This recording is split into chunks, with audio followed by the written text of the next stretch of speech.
How to create a WhatsApp link. Hey everyone, welcome back to the channel. In this tutorial, I'm going to show you guys how you can easily get your WhatsApp link.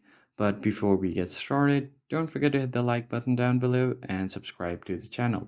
So the first thing that you want to do is simply head over to your WhatsApp app and make sure that you are logged into your account. Now, you simply want to tap on any of your chats, and then once you have done that, what you want to type in here is wa.me and then type in slash.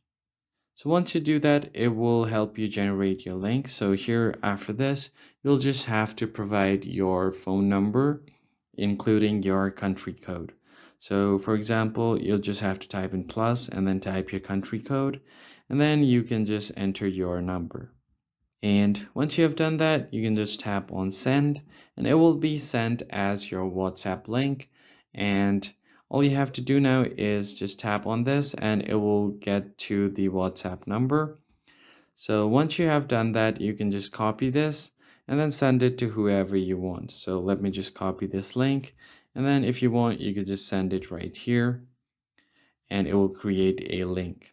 So that's pretty much it. I hope you found this tutorial helpful. I'll catch you guys on the next video.